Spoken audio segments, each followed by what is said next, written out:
Hey everybody, this is Russ from Retro Gamecore. A few days ago there was a firmware update for the Retroid Pocket 3 Plus. And this update came with a bunch of new performance improvements. And so in this video here, I'm going to show you really quickly how to update the firmware on a Retroid Pocket 3 Plus, and then we're also going to do a performance comparison between the old version and the new. And I think you'll find that some of these improvements are pretty dramatic, especially when it comes to those higher end systems like GameCube and PS2. And that's what we're going to focus on here in this video. Anyway, I'm hoping this will be a pretty short one, so without any further delay, let's go ahead and dive in.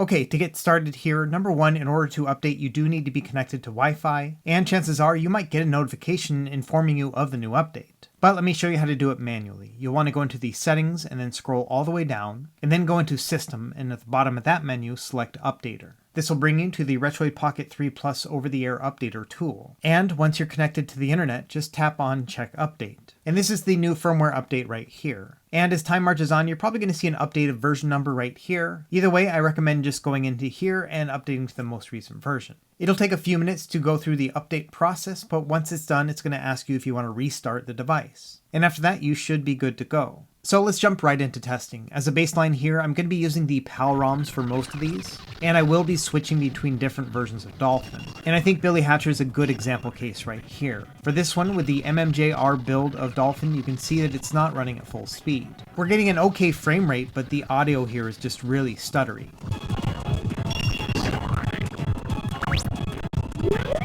Now, one thing you can do if you get really stuttery audio like this is to go to the official Dolphin build like here, and then go into the graphics settings and then the hacks section, and within there turn on VBI skip. That often is going to fix your audio issues, although the game still may run pretty slowly. In the case of Billy Hatcher right here, you can see we're getting an average of about 28 frames per second.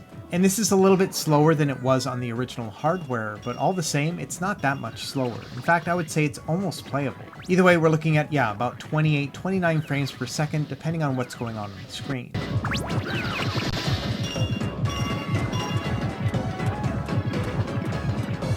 Now let's move over to the updated version of the Retroid Pocket 3 Plus firmware. And this is using the exact same emulator and settings and game. And you can see right here, we're getting a little bit higher of an average, about 32 frames per second instead of the 28, 29. So we're getting about 3 or 4 frames per second of an increase. And I would still say this game is not running as fast as it did on original hardware, but it is closer.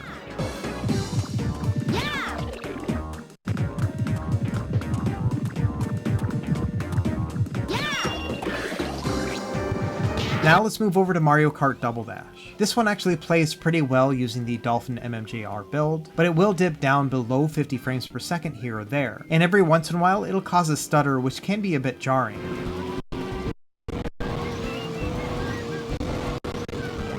Now with the update, we're getting a full frame rate. We're still seeing a dip every once in a while, but I would say it's much more few and far between than it was on the previous version. Now, I wouldn't say this is a big enough improvement to move over to something like an NTSC ROM, and you won't get a full frame rate with the official Dolphin build unless you try to implement some hacks. Either way, I think that Dolphin MMJR, just like this, works really well.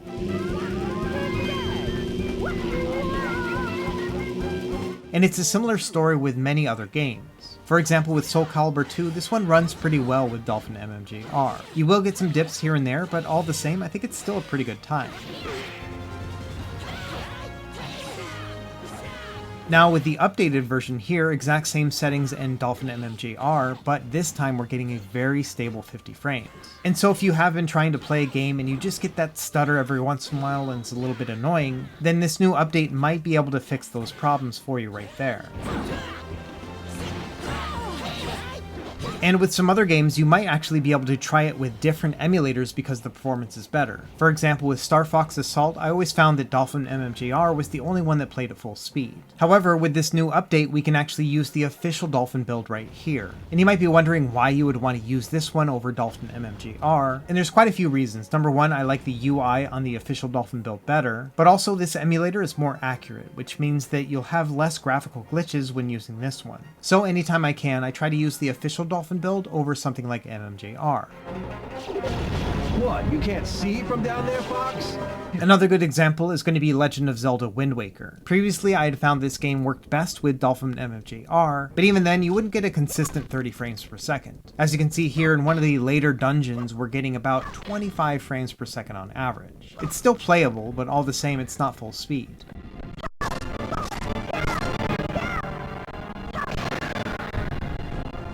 However, now with this update we can use the official Dolphin build and it's still getting a full frame rate. Unfortunately, this is not going to be enough to upscale the resolution, especially in these later levels like this. Even if I just bumped it up a little bit to 1.5 resolution within Dolphin MMJR, it still wasn't anywhere close to as good as it was right here with the official build. Either way, I think this is a pretty great improvement for Legend of Zelda Wind Waker, especially with those tough to play parts.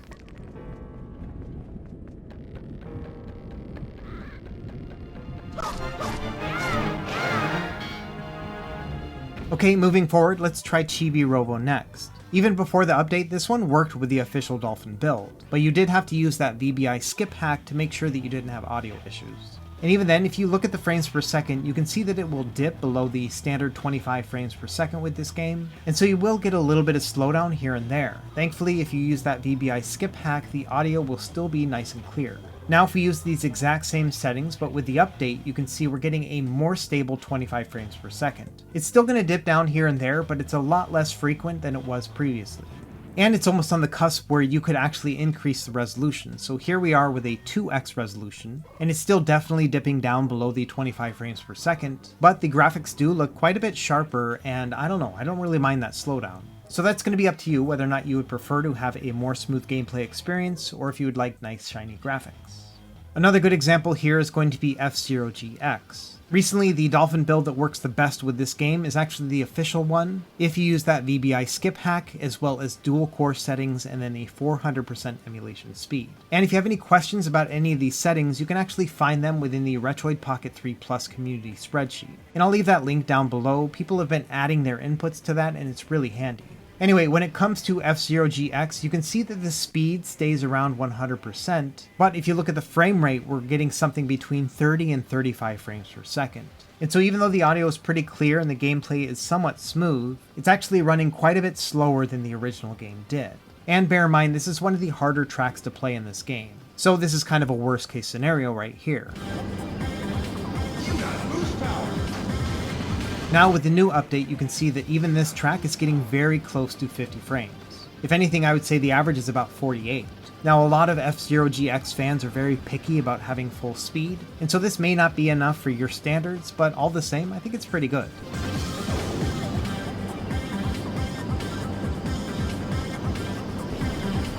Okay, next let's move over to Super Mario Sunshine. This one I found worked the best with Dolphin MMJR, and honestly at a 1x resolution, this one's pretty good. For example, running around in Delfino Plaza like this is actually pretty taxing on the system, and so the fact that we're getting a pretty smooth frame rate right here is pretty nice. And it'll mostly be the same with the other levels as well. And so this was a game I always kind of considered to be playable here on the Retroid Pocket 3 Plus.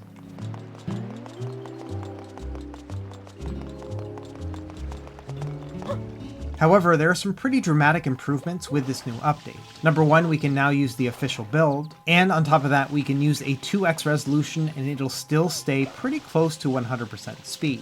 You will get some dips here and there, but personally, I think it's worth it to have that upgrade in visual quality. Of course, that's totally going to be up to you, but either way, it's nice to have the freedom of choice like this. Next, we're going to move on to Resident Evil 4. Now for this game, most of the Dolphin builds do not play well, but the standard Dolphin MMJR one does actually do a pretty good job. For example, the village right here is one of the harder places to emulate in the game. Part of that has to do with these fire graphics that are happening, but then also you're just getting crowded by a bunch of characters. However, even though there is a little bit of slowdown here and there, this is actually really playable.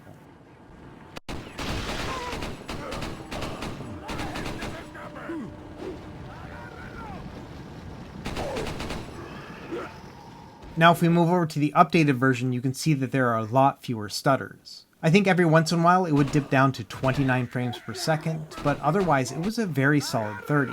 And so I do think this is a pretty good improvement here for this game.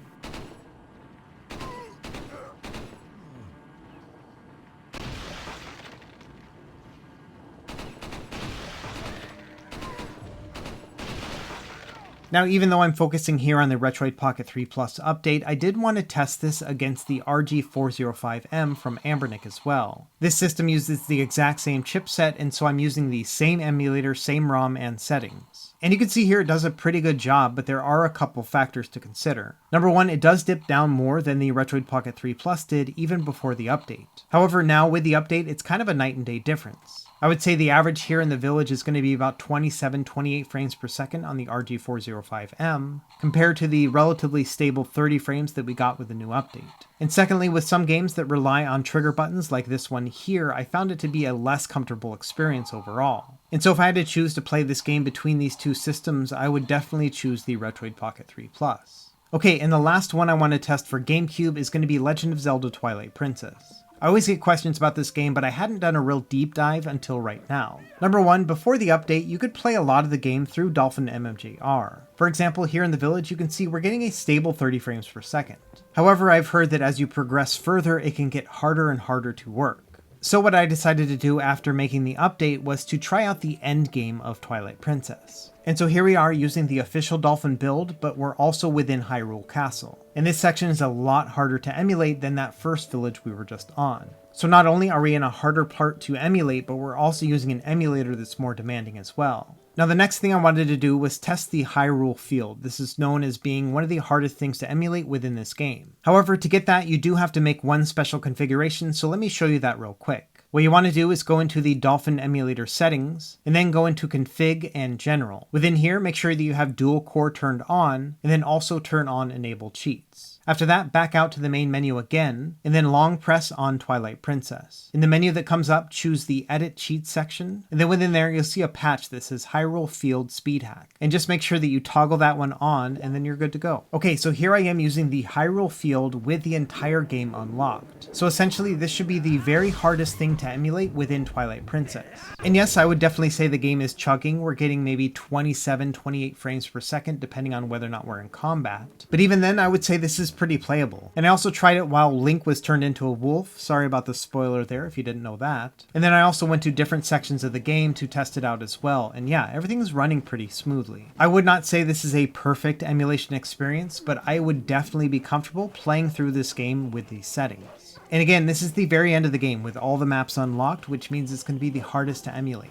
Now, I also wanted to try this with the Anbernic RG405M because I found this to be really taxing on this chipset. And yeah, as you can see here, that same section of Hyrule Castle is having a lot harder time on the 405M. Sometimes I would see it dip down to even as low as 12 frames per second in this exact same section. And it's also a little bit worse when you're in Hyrule Field compared to the Retroid Pocket 3 Plus. Instead of getting an average of about 28 frames per second, I was seeing about 26-25 instead. But honestly, again, I would say this is probably going to be playable on the RG405M as well. It's not going to be a pitch-perfect experience, but man, this is pretty close. Okay, I think that was plenty of GameCube testing. Now let's move over to Nintendo Wii just really briefly. For this one, I really only tested one game just to see if I could get a tangible improvement between the two. And I've read that in order to get this specific game working at full speed, you need one special fork of Dolphin to use. Personally, I don't like the idea of having one app installed on my device just to be able to play one specific game. But either way, you can see here, at least with Dolphin MMJR, it is not running at full speed.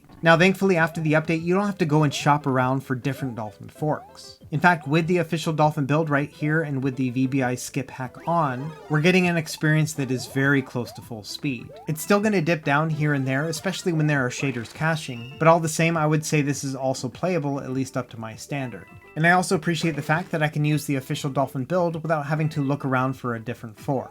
Okay, next up we're going to move over to PlayStation 2. I didn't test as many games as I did with GameCube, but I did test quite a few, and so I do have some results to show. Number one, I found that some games that just struggle anyway will struggle a little bit less with the new update. So as an example here, FIFA 08 will give you about 33 frames per second on average, but with the new update I was looking at about 42 frames instead. Now I wouldn't consider either of these to be playable, but it is nice to see that we are getting improved performance. Another good example is going to be Grand Theft Auto San Andreas. For this one, you do have to do quite a few moderate underclock hacks in order to get it to work, but if you mess around with it enough, you can get something that's basically playable. Now with the new update, we still have to do some underclocking to get it to be playable, but I had to do about half the amount of hacks as I had to do previously. And so I would definitely say that's an improvement over the previous experience. Now some games just play at full speed with the default settings. For example, Final Fantasy X2 was running really great, at least here in the beginning of the game. And so in order to get a good comparison, what I did is I turned on fast forward. And here you can see the average fast forward rate is between 135 and 140%. And given the fact that we're getting about 35-40% increase over the original speed, that leads me to believe that yeah, this is going to play pretty great all the way through. Now using the exact same settings and ROM here with the updated version of the Retroid Pocket 3 Plus, here when I turn on fast forward, I'm seeing an average of about 160 to 165%. So we're looking at a pretty hefty increase in just overall headroom here with the new update. And some of those improvements may give you a more tangible experience as well. For example, here's Ico, which runs really well at the native resolution here in Aether SX2. However, with the new update, we can actually bump it up to a 1.5 resolution and it's still playing at full speed. So with some games, if you want a little bit sharper of graphics, you can actually get that here with the new update. Another good example is going to be Dragon Ball Z Budokai 2. Previously, you could play this game at a native resolution and it would be just fine, and sometimes you could bump it up to like a 1.5, but you would get a stutter here and there. Now with the new update, I can set it at a 2x resolution and we'll still get a stutter every once in a while, but it's not as bad as it was previously. So if you already have these settings dialed in with the PS2 before the update, I would recommend trying out these same games, but maybe increase the resolution a little bit and see how it goes. Anyway, that's really going to be about it for this video. I just wanted to show you just some before and after footage from this new update with the Retroid Pocket 3 Plus. And as you can see, in some cases it will give you a slight advantage, but in others it's actually a pretty dramatic improvement. So if you happen to own a Retroid Pocket 3 Plus, I recommend doing this update here, and then go and check out the Retroid Pocket 3 Plus community spreadsheet to see what kind of settings they recommend. And I think as more people do this update, we'll probably get some better settings within that spreadsheet too. Either way, let me know what you think in the comments below. Does this improve your outlook on the Retroid Pocket 3 Plus? Or would you rather wait for a more powerful chipset down the line? And if you are thinking about picking one of these up, Retroid gave me a $5 off coupon to share with everyone. And so I'll put the code here on the screen as well as leave it in the video description below. As always, thank you for watching, and be sure to like and subscribe if you found this helpful, and we will see you next time. Happy gaming.